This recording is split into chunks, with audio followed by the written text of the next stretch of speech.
புதுசா அமைஞ்சிருக்கக்கூடிய இந்த ஆட்சி மீது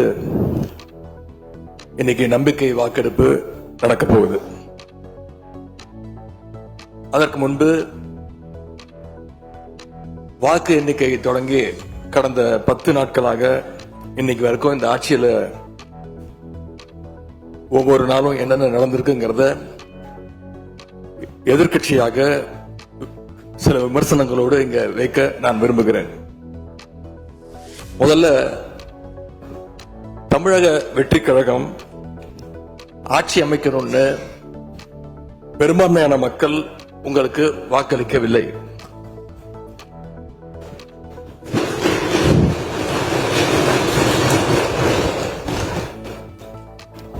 நடந்து முடிந்த சட்டமன்ற தேர்தலில் பதிவான வாக்குகள் சுமார் 4,93,25,000 வாக்காளர்கள் வாக்களிச்சிருக்கிறாங்க.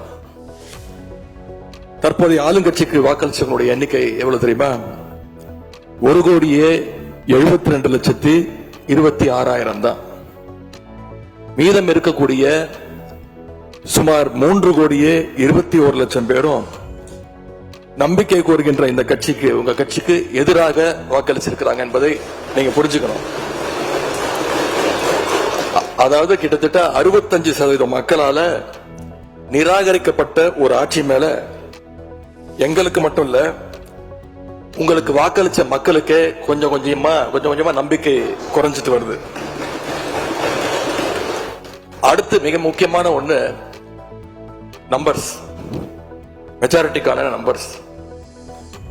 நம்முடைய சட்டமன்றம் 234 உறுப்பினர்களை கொண்டது. மேஜிக்கல் நம்பர் சொல்லுவாங்க. 118 உறுப்பினர்களை கொண்ட ஒரு கட்சியோ ஒரு கூட்டணியோ தான் ஆட்சிக்கு வர முடியும். இப்ப நம்பிக்கை கோருகின்ற இந்த கட்சிக்கு, உங்க கட்சிக்கு அந்த நம்பர்ஸ் இருக்கான்னு கேட்டா இல்ல. 108 இடங்கள் தான் இருக்கு. அதுவும் அந்த கட்சியினுடைய தலைவர் மாண்புமிகு முதலமைச்சர் அவர்கள் தன்னுடைய வெற்றி குறித்த நம்பிக்கை இல்லாத காரணத்தினால 2 இடங்கள்ல போட்டி போட்டு அதுல ஒரு இடத்தை இன்னைக்கு ராஜினாமாவும் செஞ்சிருக்கிறார்.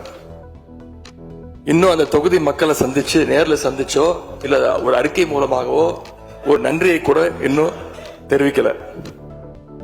அது மட்டும் இல்ல, நேத்து உயர்நீதிமன்றம் அளிச்ச தீர்ப்புல ஆளுங்கட்சியை சேர்ந்த திருப்பத்தூர் சட்டமன்ற தொகுதியினுடைய மாண்புமிகு உறுப்பினர் வாக்கெடுப்புல கலந்து கொள்ள கூடாதுன்னு நீதிமன்றத்தில் சொல்லியிருக்கிறாங்க. அதனால இப்ப ஆளுங்கட்சிக்கு வெறும் 106 இடங்கள் தான் இருக்கு. ஆனாலும் தேர்தல்ல தனக்கு எதிராக எங்க தலைவர் அமைச்ச கூட்டணியில போட்டியிட்ட கட்சிகளை எல்லாம் இன்னைக்கு சேர்த்துக்கிட்டு பெரும்பான்மைக்கான கடிதத்தை ஆளுநருக்கு கொடுத்து இன்னைக்கு இந்த ஆட்சி அமைக்கப்பட்டிருக்கு. இந்த ஆட்சிக்கு இன்னைக்கு ஆதரவு தெரிவிச்சிருக்கக்கூடிய இந்திய கம்யூனிஸ்ட் கட்சி, மார்க்சிஸ்ட் கம்யூனிஸ்ட் கட்சி, இந்திய யூனியன் முஸ்லீம் லீக், விடுதலை சிறுத்தைகள் கட்சிகளை சேர்ந்த மதிப்பிற்குரிய தலைவர்கள் எல்லாம் சொன்ன காரணம், இந்த ஆட்சியை நாங்க சப்போர்ட் பண்றோம் அப்படின்னு அவங்க சொன்ன காரணம், குடியரசுத் தலைவர் ஆட்சி அமைஞ்சிடக்கூடாது என்ற எண்ணத்துல உங்களுக்கு வெளியில இருந்து ஆதரவு தரோம் அப்படின்னு தெளிவா சொல்லியிருக்கிறாங்க. அதே நேரத்தில் இன்னொன்னு சொன்னாங்க, இப்பவும் அவங்க எங்க தலைவர் தலைமையிலான திராவிட முன்னேற்ற கழக கூட்டணியில தான் தொடருவோம்னு சொல்லியிருக்கிறாங்க. உங்களுக்கு ஆதரவு கொடுக்கும் போது அவங்க சொன்ன இன்னொரு காரணமும் இருக்கு, அதையும் நம்ம ஞாபகம் வச்சுக்கணும். மதச்சார்பற்ற ஆட்சி அமையணும்னு சொன்னாங்க. ஆனா இப்ப இங்க என்ன நடந்திருக்கு? உங்க கொள்கை எதிரின்னு சொன்ன பாஜக தலைமையிலான என்டிஏ கூட்டணியில போட்டியிட்ட ஒரு சட்டமன்ற உறுப்பினரை அந்த கட்சி தலைவருக்கே தெரியாம, அந்த கட்சி தலைவருக்கு தெரியாம திருட்டுத்தனமாக இந்த ஆட்சிக்கு ஆதரவு தர வச்சிருந்தீங்க. இப்ப நான் சொல்றது ரொம்ப டீசென்டான வெர்ஷன். அந்த திருட்டுத்தனமா அந்த வார்த்தையை மட்டும் நிக்கிறேன். அந்த கட்சி தலைவருக்கே தெரியாம இந்த ஆட்சிக்கு ஆதரவு தர வச்சீங்க. இப்ப நான் சொல்றதுலாம் ரொம்ப டீசென்டான வெர்ஷன். அந்த கட்சி தலைவர் உட்காருங்க உட்காருங்க. உங்களை சொல்ல உங்களை சொல்ல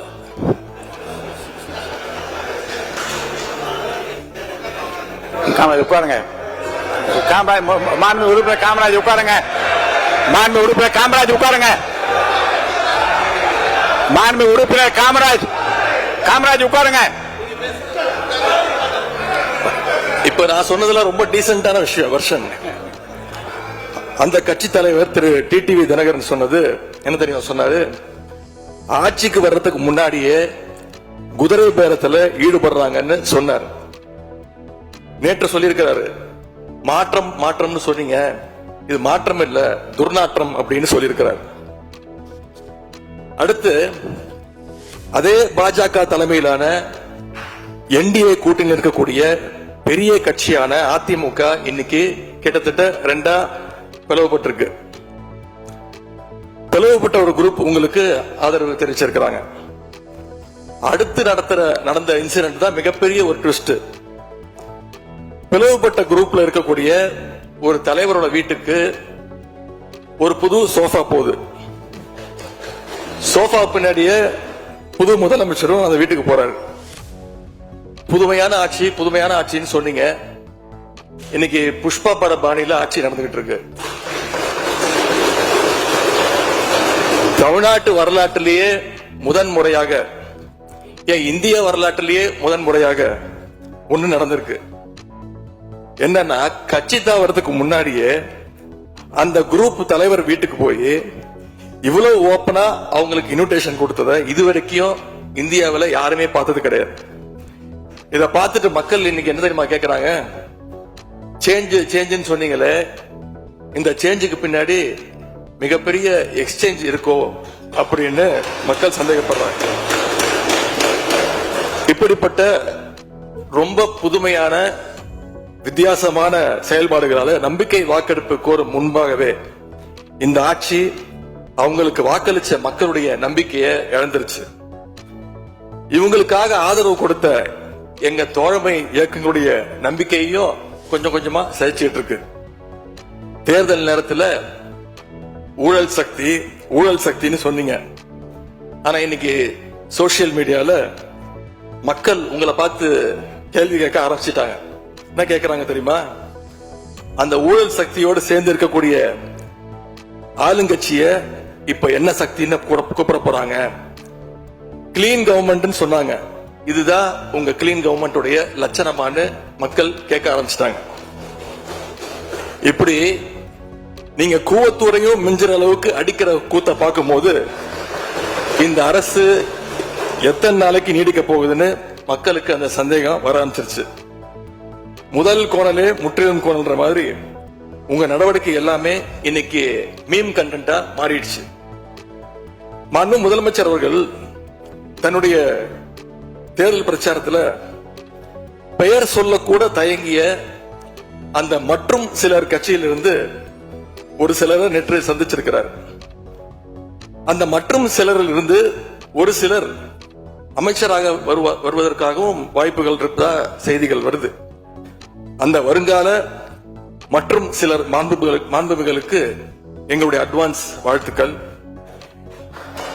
இப்படி எங்க கூட்டணி கட்சியில் இருந்த கட்சிகள் மற்றும் சிலர் கட்சிகளிடமிருந்து கடன் பெற்ற சட்டமன்ற உறுப்பினர்கள் தான் இன்னைக்கு இந்த அரசு நடந்துகிட்டு இருக்கு. இப்படி எம்எல்ஏக்களை எல்லாம் கடன் பெற்று ஆட்சி நடத்துகின்ற முதலமைச்சர் தான் அளித்துள்ள போலி வாக்குறுதிகளை நிறைவேற்ற முடியாதுன்னு தெரிஞ்ச உடனே முந்தைய அரசு, அதாவது எங்களுடைய அரசு வளர்ச்சிக்காக பெற்ற கடன் குறித்து தவறான கருத்துக்களை தந்து மக்களை இன்னைக்கு திசை திருப்ப முயற்சி செஞ்சு கொண்டிருக்கிறார். பெரும்பான்மையும் இல்லாத, அரசியல்ல அடிப்படை நேர்மையும் அல்லாத இந்த அரசு நல்லாட்சி தரும், தமிழ்நாட்டு மக்களுடைய உரிமைகளுக்காக போராடணும்னு மக்களுக்கு துளியும் நம்பிக்கை இல்லை. முக்கியமான ஒரு விஷயத்தை இங்க நான் பதிய வைக்க விரும்புகிறேன். உங்களுக்கு ஓட்டு போட்ட மக்களே நடக்கிறதெல்லாம் பார்த்துட்டு ஒரு பெரிய தப்ப பண்ணிட்டோமோன்னு இன்னைக்கு வருத்தப்பட ஆரம்பிச்சுட்டாங்க.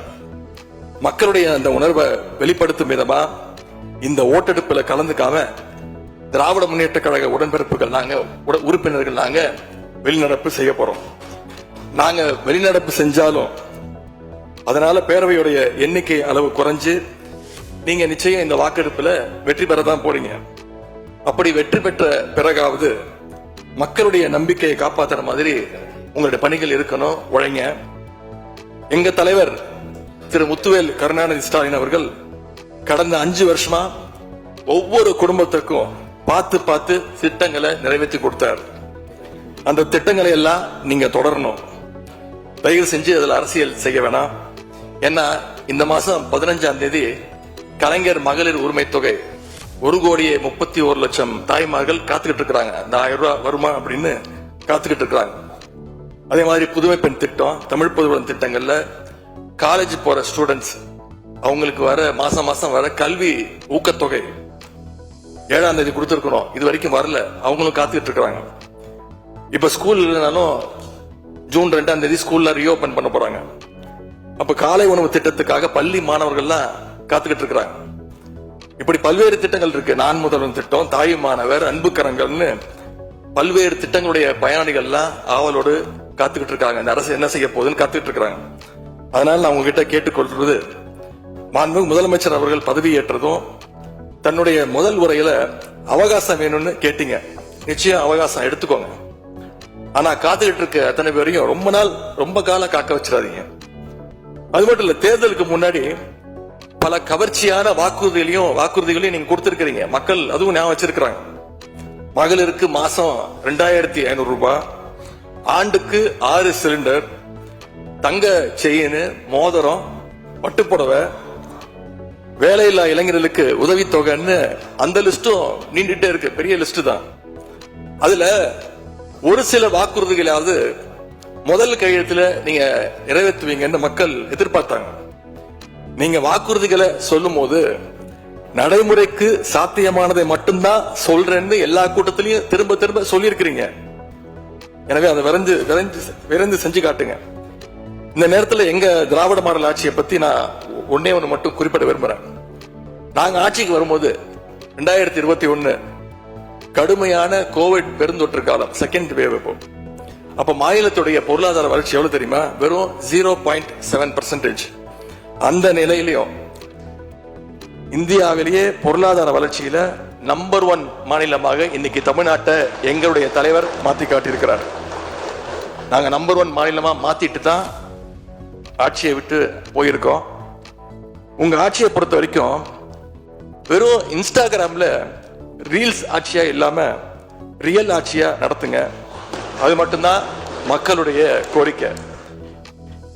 எங்களுடைய தலைவர், திராவிட முன்னேற்ற கழகத்துடைய தலைவர் முத்துவேல் கருணாநிதி ஸ்டாலின் அவருடைய கட்டளையின்படி நீங்க ஆட்சியை தொடர நாங்க தடையா இருக்க விரும்பல. அந்த வகையில பேரவையிலிருந்து நாங்க வெளிநடப்பு செய்யறோம். நன்றி, வணக்கம்.